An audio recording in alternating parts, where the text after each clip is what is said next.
สวัสดีค่ะยินดีต้อนรับเข้าสู่ช่องแอนแฟมิลี่นะคะวันนี้เราก็หลังจากที่แดดร่มแล้วเนาะเราก็มาทำภารกิจต่อนะคะอ่ะดูหญ้านะอ่ะ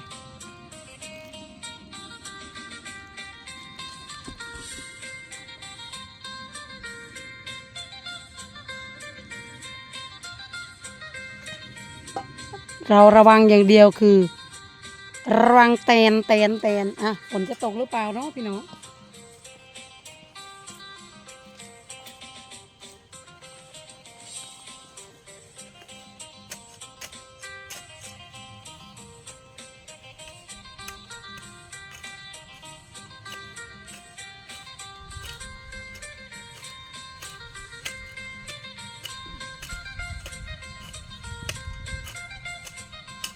เดี๋ยวเราต้องพิสูจน์ก่อนถ้ามีแตนไหมถ้ามีแตนแม่มันจะวิ่งอ่ะโอ้เพิ่งมาจากพักผ่อนเมื่อกี้เองเจ้าได้เอาเกี่ยวมาไหม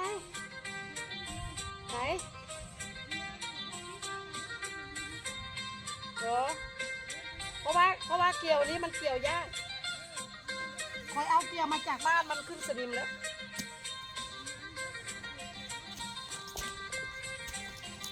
อากาศมันดีก็เลยมาเฮ้เออ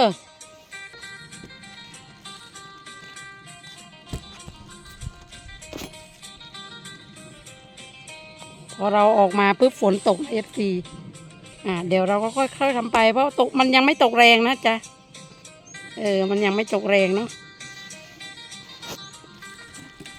มันกำลังโปรยโอ้โหบรรยากาศดีมากเลยพี่น้องเอ้ยพัดมันโปรยเนาะ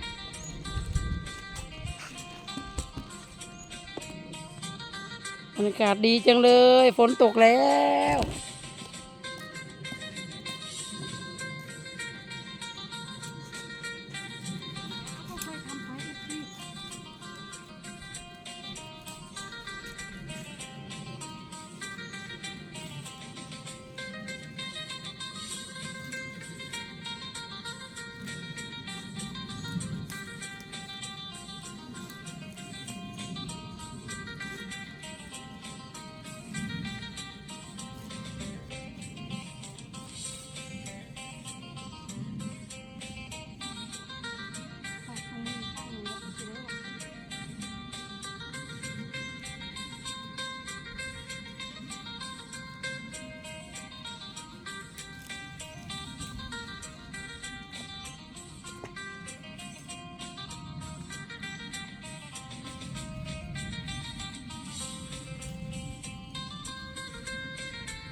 เราเจอแล้ว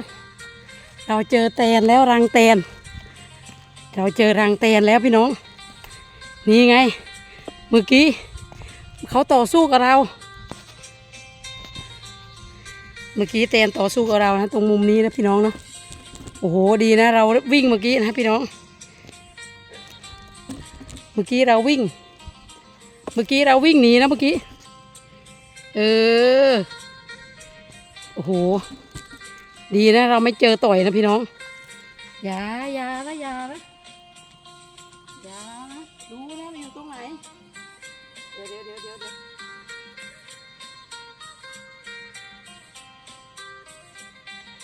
ตรงหน้ามันก็จะอยู่ข้างล่าง มันจะอยู่ข้างล่าง รังมันจะอยู่ข้างล่างนะทุก FC เนาะ เมื่อกี้เห็นแม่มันบินมาตรงนี้เลย บินมาจากตรงนี้เลย เดี๋ยวดูตรงนี้ก่อนต้องเอาทำนี้ ถ้ามีปุ๊บแม่มันจะบิน ถ้าตรงไหนมีปุ๊บแม่มันจะบินออกเลย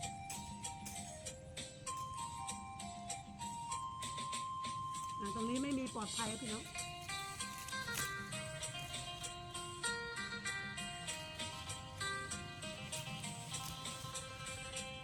เอาหญ้ายาวๆนี่ออกก่อน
ก็ตกมาแล้ว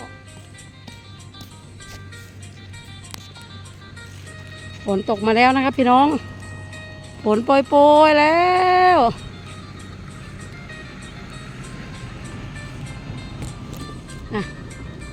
สำหรับคลิปนี้ขอบคุณ FC ทุกท่านมากค่ะสวัสดีค่ะ